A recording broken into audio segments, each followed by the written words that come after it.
The CCJ, Health and the Region's Education System to be the focus of Prime Minister Skerrit, the new chairman of CARICOM. Asher James sentenced to 26 years in prison for the 2013 murder of Kenny George and a $183,000 investment in the livelihoods of young men from Maho.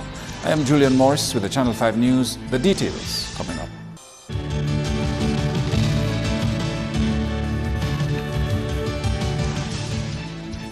First up, as of Friday, 1st July, Prime Minister of Dominica, the Honorable Roosevelt Skerrit, has assumed chairmanship of the Caribbean Community, CARICOM, for the next 6 months.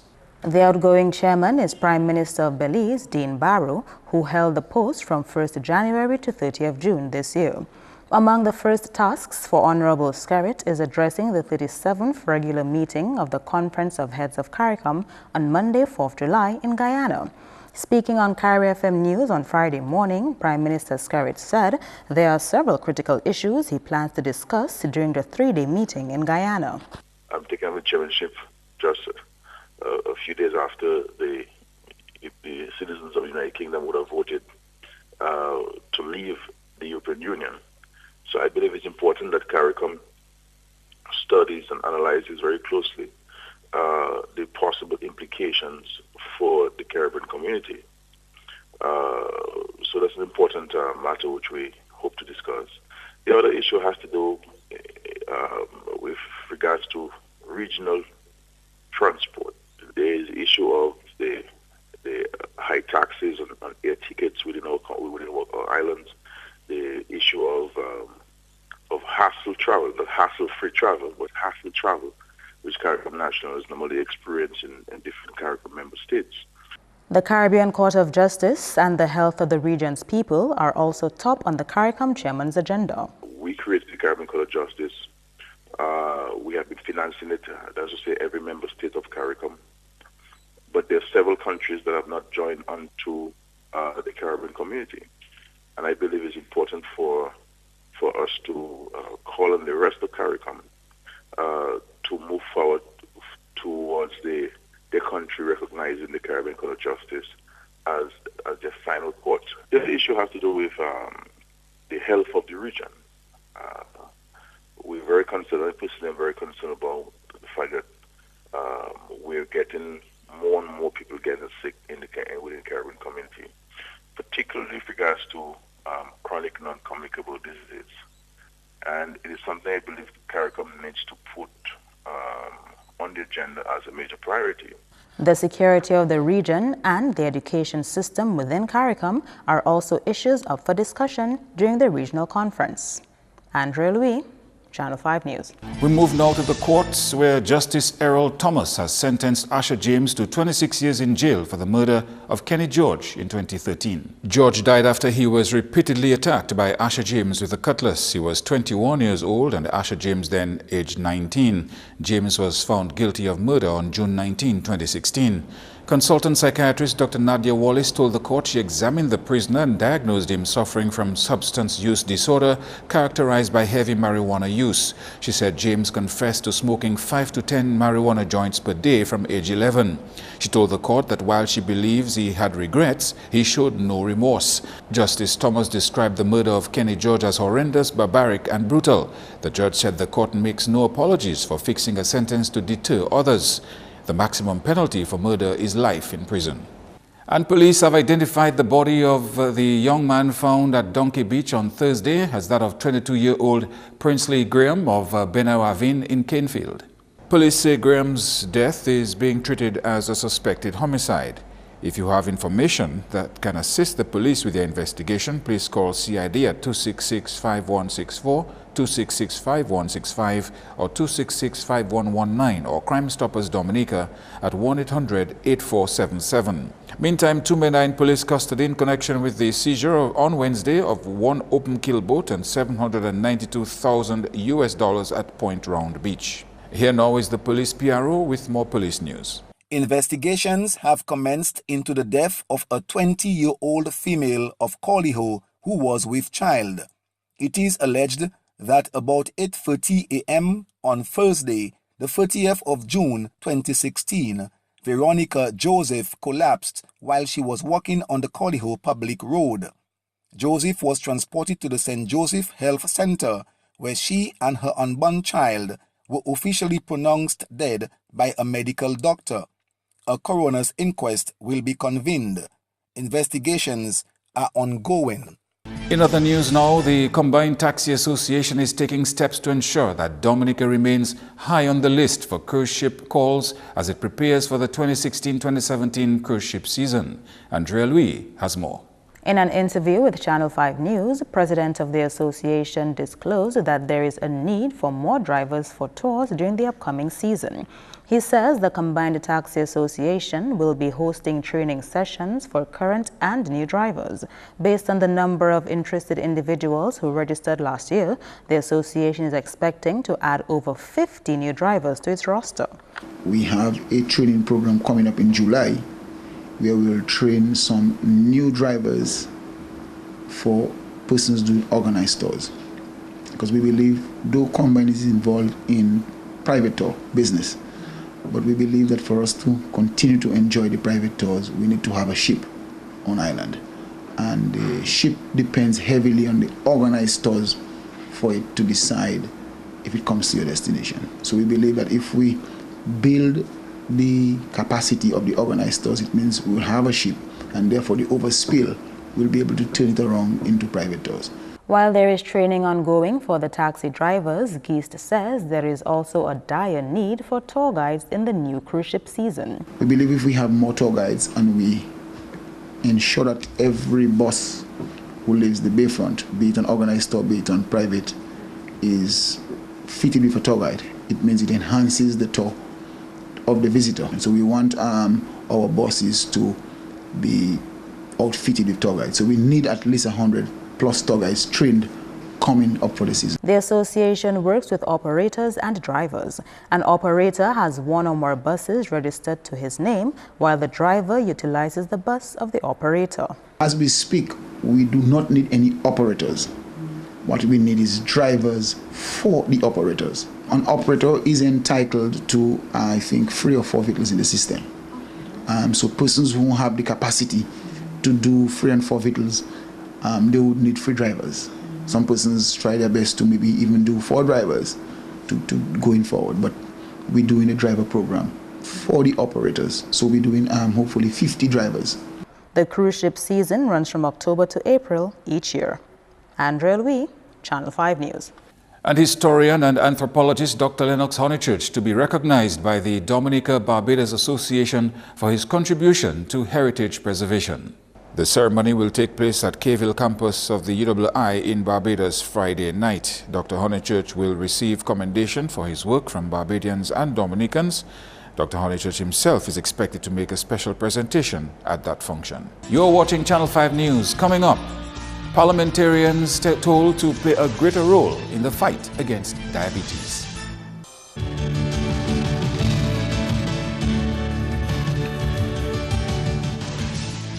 Thank you for staying with us. Young men from Maho are expected to improve their livelihood through a donation of equipment and tools amounting to $183,000. The donation was made by the parliamentary representative as part of the Youth Empowerment Program for the community. The contribution of supplies is to help young men in the area stay off the streets and further develop their skills as technicians, mechanics, and fishermen. What we're doing today represents the first component of the handing over ceremony. So today we're basically giving away the outboard motors, and in some cases, of course, compressor tools, electrical tools, because some of the young men are electricians, and all they needed was a little push in getting the tools, the ladder, etc., to empower them. Everything comes with a cost. So let us look at the senior citizens' home. Give something back. You may want to consider discounting your fish to the public because you have gotten an outboard motor, and some of you will be getting boats free of charge. The youth were cautioned against getting involved in drugs. The MP instead urged them to give back to society as they continue to develop their trade. every person is born with a God-given talent. You have to first of all recognize the talent you have and work towards improving that talent. I will work with you to ensure that you can make something out of yourself. And that's the only way you can contribute towards society and the community in which you live. You first of all have to improve yourself as a person. Those of you who requested outboard motors to assist you in your fishing trade, I do not expect you to go and fish for anything else but fish. I do not expect you to sell the motors. What I expect of you is to become better fishermen. In spite of the donation of equipment to the young men in the community, Chairman of the Maho Village Council expressed disappointment that some of them were not too interested in the gesture. Yeah, it is. We're gonna purchase so many different articles for the guys to start, and it seems they still have to be begging them to come and pick it up. And this are the things that there should be. I should think there should be more excitement that the things are here.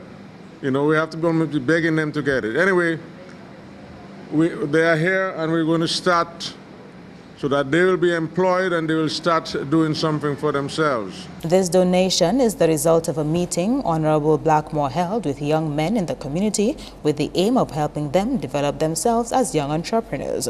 Blackmore plans to meet with all young people in his constituency with the aim of helping them in a similar manner. Andrea Louis, Channel 5 News. The Parliamentary Secretary in the Ministry of Health and the Environment has called on other parliamentarians here and overseas to take greater interest in diabetes so that their respective countries can support plans and actions to curb the pandemic that is becoming a challenge to every government. The Honourable Ivor Stevenson is one of two parliamentarians here who are championing the cause of diabetics. The other is the MP for Roseau North, Daniel Lugay. Both parliamentarians attended the International Diabetes Federation Conference for Parliamentarians in Canada in November 2015. Some of the initiatives being undertaken by the Ministry of Health include provision of referral services at affordable cost, training of healthcare workers, diabetics and caregivers in diabetes foot care, and free diabetic retinopathy screening. And a call for the youth to maximize their talent and potential. That's coming from Acting Minister for Youth and Culture, Kelva Daru. Honorable Daru was speaking at the graduation ceremony of the Youth Development Division's Life Skills Program on Friday. The society that we live now is highly technological, and the Youth Division has to ensure that we develop these kinds of partnerships that will allow young people to maximize the abilities and the talents that you have. But we have to maximize this talent, because just being talented and not using it to your full potential is of no use to you. So we have to make the opportunities available. We have to have greater synergies with other departments, other agencies, so that our young people can continue to get the opportunities that are out there, and you can maximize and build those opportunities so that you can get meaningful income from the talents that you have received. Daru acknowledged that continuous work is needed to ensure that the program adapts to the changing society and keeps working to benefit the youth. Moving ahead in the times, there are always changes to be made. And even with the skills training programs, we have to also look at the relevance of some of the programs that we have and how best we can implement some new programs that will benefit into the times that we are living in, as well as to make some adjustments to the existing ones and see the relevance of the programs in our society. And it is not easy being a youth officer in this day and age, because really and truly, the challenges that young people are faced with now, it is overwhelming. Nothing in life is perfect. There will always be challenges. And that is why I am proud of you who have endured to the end. And today you are receiving the fruits of the hard work that you've put in. 11 young people graduated from the program, while 7 received certificates of participation. Andrea Louis, Channel 5 News. Organizers of the 12th of July movement say they are encouraged that the attendance at the observance has been increasing from year to year. But this year's observance will be held at the Old Rosa Market on Sunday, the 10th of July. We'll have some young school children recounting and retelling the story of the Maroons on the 10th. So it should be a very interesting thing. I mean, it's been growing so far. The first one we had, 40 people turned up. Yes, about 40 people turned up. But the second one, more than 200 people turned up last year. We're hoping this year that more people will turn up. It's very interesting last year when the market was absolutely full. It's very interesting seeing the market like that, full of people around the well, because there is an old well there. And normally we have this libation at the well. The house of Nyabingi does that libation for us. That well is very important, symbolically very important. In fact, so important that at one time, the people at the time refused to drink any water from it because they said it was polluted with the blood of too many Maroons who had been murdered by the English slave owners. Wiltshire believes the Old Market area is sacred ground. It is a ground of the martyrs, where the blood of the martyrs, the blood of the innocents flowed, the blood of our people. And we want to make it a sacred place. And therefore, that is why we want to make this, we have a project to make the Old Market a national monument, to transform it into a national monument, to redevelop that whole square, to pedestrianize it, and to bring it back to its historical thing, the old cobblestones, to bring them back, and to put there an eternal flame to burn forever in honor and memory of those people who both suffered under slavery and fought against it. The celebration of the 12th of July movement is meant to help Dominicans appreciate and celebrate the contribution of Maroons like Chief Jacko and others in resisting slavery. That's news. Coming up, sports highlights with Kenny Williams.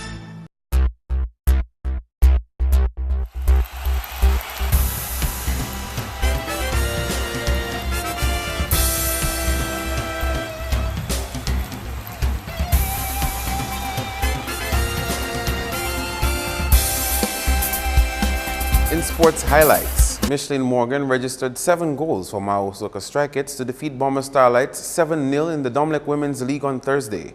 Here is DFA PRO Gerald George with the ball-by-ball details. Michelin scored 4 times in the first half and 3 times in the second half, taking her tally of goals to 14 for the season to lead all scorers as Soka Strikeets played undefeated in the second round.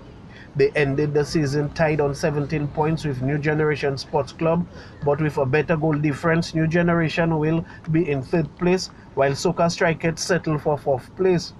The league comes to an end on Sunday with Wood City Strikers taking on Bomber Starlights at 3 p.m. at the Benjamin Park, while in the championship match, defending champions New India Goodwill Runners will come up against Dive Dominica Harlem United at the Windsor Park Stadium at 5 p.m.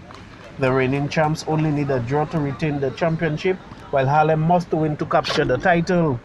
Meantime, in a doubleheader in the Fast Cash Harlem Football League on Saturday, Rosalie Bay Resort Charlotte Villas will be looking for a win against St. Mary's Corp Delton United at 6, to be followed by a match between Digicel Newtown Juvenile Football Academy and Del Najis Quirkside at 8.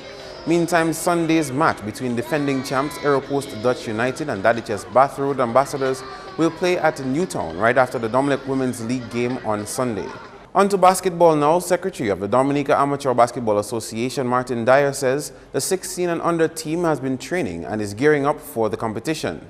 A 12-man squad will be leaving the country to take part in the 2016 Caribbean Under-16 Basketball Championship in Guyana on Saturday. The players have been doing quite well. We have had a few practice matches on Wednesday, Saturday, Sunday. We're going to have one this evening against Snipers in Portsmouth.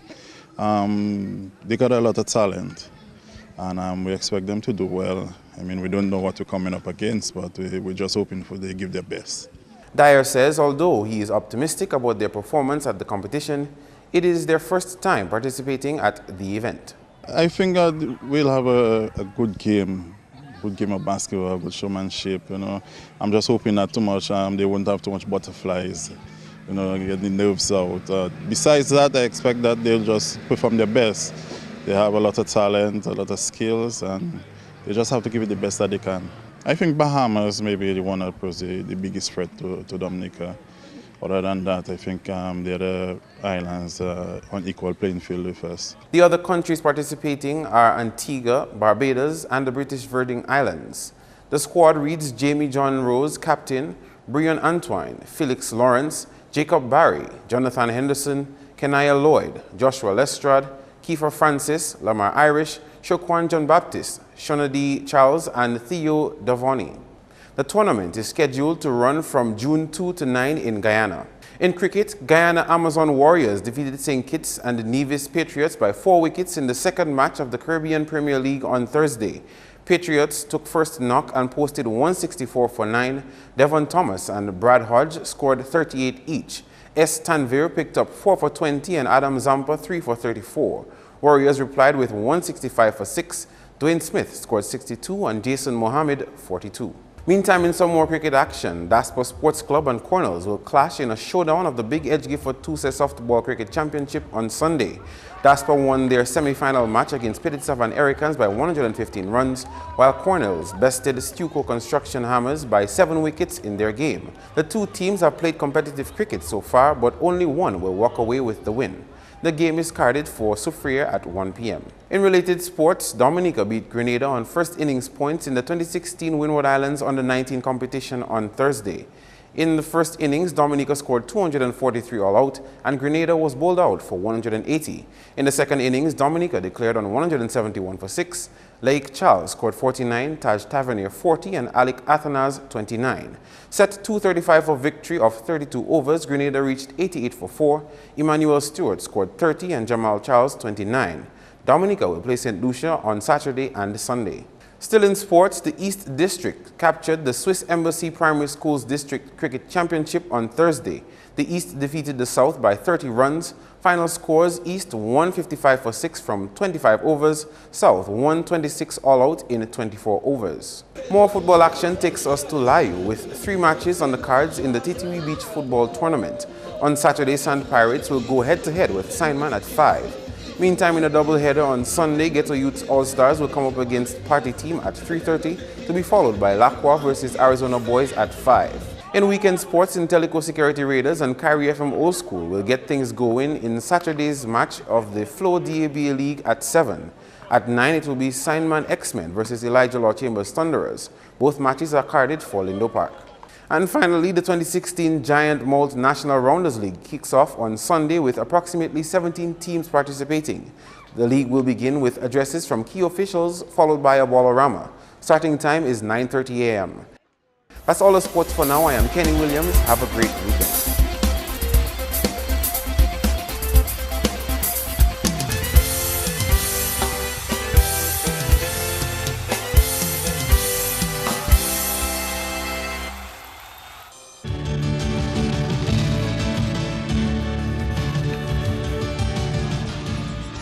And this weekend is going to be a wet one. Annie Carrett Joseph has more in this weekend's weather. Good evening and welcome to tonight's weather broadcast. I am your presenter, Annie Carrett Joseph. We start off this evening by taking a look at some earlier satellite imagery, and what it showed is this area of cloudiness associated with a series of tropical waves currently affecting the entire chain. Visible satellite imagery showed multi-layered clouds with pockets of embedded CB currently affecting the Lesser Antilles. This area of cloudiness to the east of the island is expected to continue moving across the island throughout the course of tonight into early Saturday. Radar imagery indicated some showers across the islands. Conditions for tonight: mostly cloudy with scattered showers and possible isolated thunderstorms. Some breezy conditions as well. Tomorrow, mostly cloudy skies with scattered showers and thunderstorm activity mainly during the morning. An improvement in conditions is expected by afternoon. Persons in areas prone to flooding, landslides and fallen rocks, you are advised to exercise some caution. Sea conditions, moderate in open water with waves up to 8 feet. A small craft warning for above normal seas and high winds are in effect. Small craft operators and sea bathers, you are advised to exercise some caution. Taking a look at the extended forecast, a series of tropical waves are expected to move across the area through to early next week. This will result in, again tomorrow Saturday, mostly cloudy skies with scattered showers and possible thunderstorm activity mainly during the morning. On Sunday, mostly cloudy skies with scattered showers, and on Monday, another tropical wave will move across the area. This will result in generally cloudy skies with scattered showers and isolated thunderstorm by afternoon.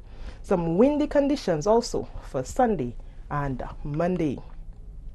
And across the region, mostly cloudy skies with scattered showers can be expected throughout the chain with some possible thunderstorm, mainly during the morning. On the international scene, clear skies in New York and Beijing, some thunderstorm in Miami and Caracas, and some rain in London. The sun will rise tomorrow at 5:38 a.m. and set at 6:40 p.m. For up-to-date information, log on to our website at weather.gov.dm or call the weather hotline at 447-5555. Thank you for viewing and join us next time. Good night. Before we take a look at the headlines again, this announcement: exciting cricket action on this Sunday, the Soufriere playing field. The Big Edge Gifford Toussaint Softball Cricket Championship will bring down the curtain on the league in a clash between the Dasper and Cornell's sports clubs. The event will be aired live on Marpin's Channel 13 and Vibes Radio. The competition starts at 1 in the afternoon. To end the news, the headlines again: the CCJ, health and the region's education system to be the focus of Prime Minister Skerrit, the new chairman of CARICOM. Asher James sentenced to 26 years in prison for the 2013 murder of Kenny George, and a $183,000 investment in the livelihoods of young men from Maho. Feel free to contact us at news@marpin2k4.com. You can also access our past newscasts on our YouTube channel. On behalf of the production team, I am Julian Morris. To all our viewers around the world, thanks for watching. Do have a good weekend.